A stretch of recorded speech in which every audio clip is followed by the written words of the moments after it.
प्यारे विद्यार्थियों, आज हम कक्षा 6 विषय भूगोल के अंतर्गत अध्याय 6 पृथ्वी के प्रमुख स्थल रूप का एनसीईआरटी कार्य पुस्तिका का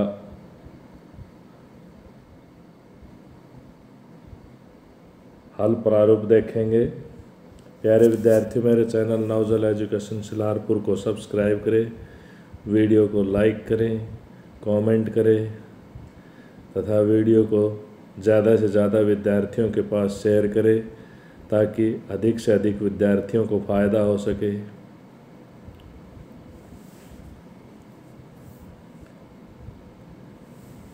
प्यारे विद्यार्थियों, ये पृथ्वी के जो विभिन्न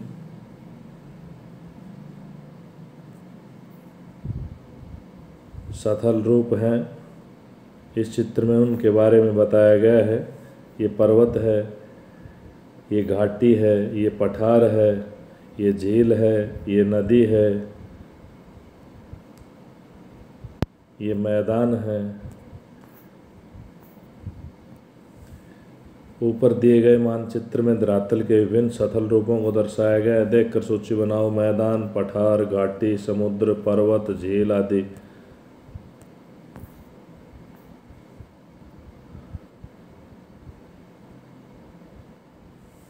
तुम चित्र में देख सकते हो कि पृथ्वी की सतह सभी जगह एक समान नहीं है।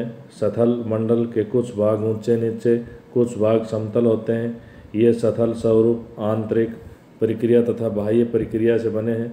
तुमने इन कुछ स्थल रूपों को देखा होगा, तुमने उनके चित्र बनाने हैं। ये मैदान का चित्र बन गया, ये पहाड़ी का चित्र है, ये पठार का है।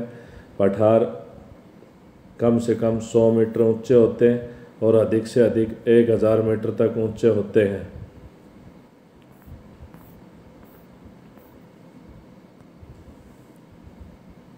अध्यापक की सहायता से अपने जिले का क्षेत्र पता करो। बताओ वह किस प्रकार का है, पहाड़ है, मैदान है या पठार है। हमारा क्षेत्र कुछ भाग तो पहाड़ी है, कुछ ज़्यादातर भाग मैदानी है।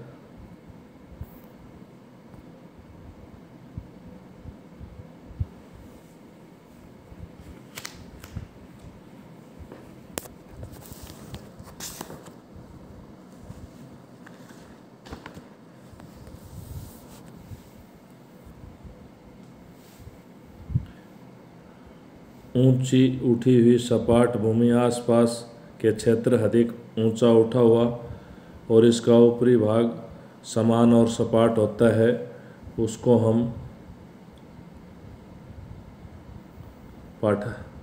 हम पठार कहते हैं। दूर दूर तक बिल्कुल समतल जमीन, न कहीं अधिक ऊंची न कहीं अधिक नीची, उसको हम पर्वत कहते हैं। ऊंची चोटियों धरातल पर चौड़े तथा ऊंचाई पर संकरे तथा दोनों ओर से तेज ढलान वाली जमीन को हम मैदान कहते हैं।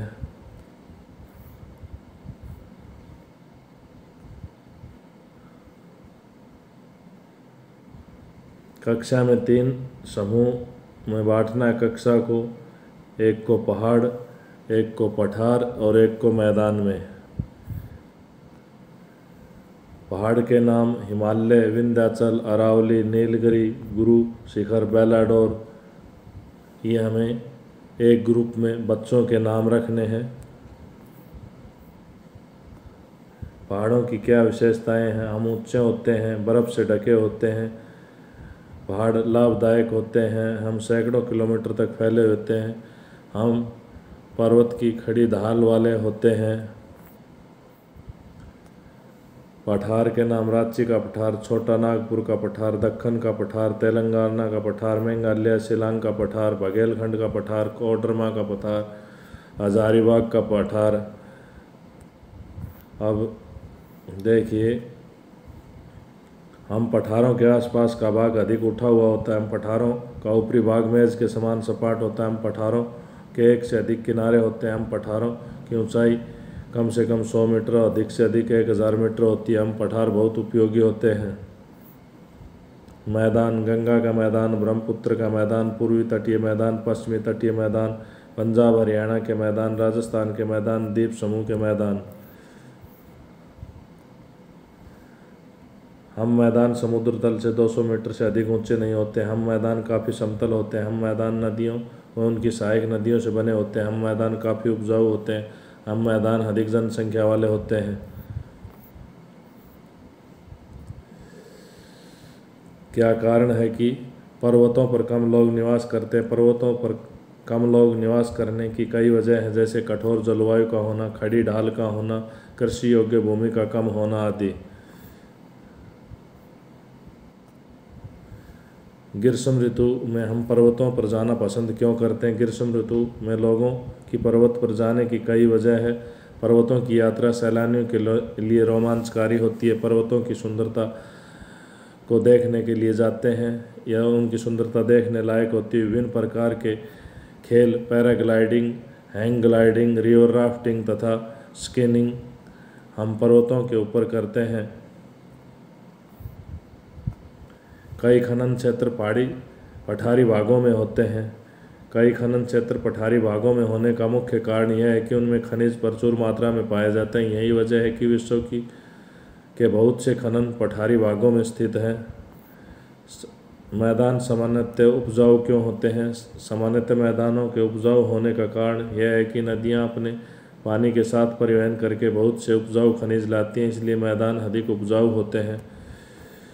मैदानों की जनसंख्या ज़्यादा होने की वजह क्या है? क्योंकि यहाँ मकान बनाने तथा खेतीबाड़ी करने के लिए भूमि समतल होती है, उपजाऊ मिट्टी होती है, मनुष्य के रहने के लिए उपयोगी क्षेत्र है।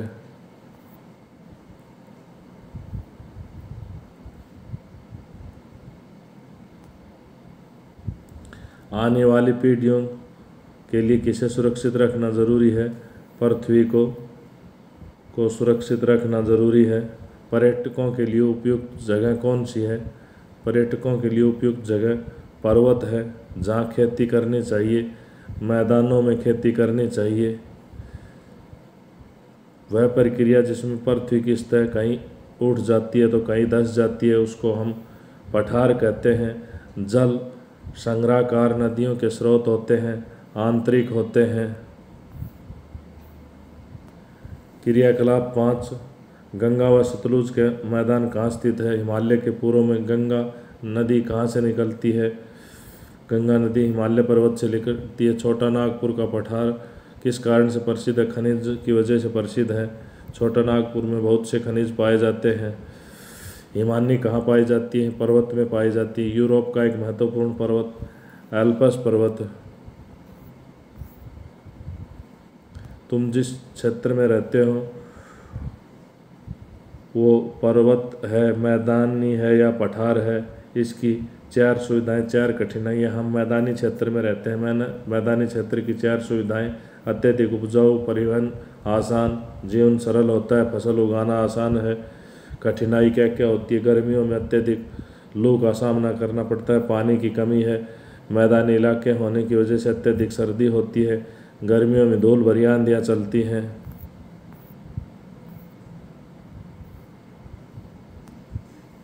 क्रियाकलाप 7। निम्नलिखित चित्र को देखकर मैदान, पर्वत, पठार को ढूंढना है। अब देखिए, इस चित्र में ये पर्वत है, ये मैदानी इलाका है, ये पठारी इलाका है।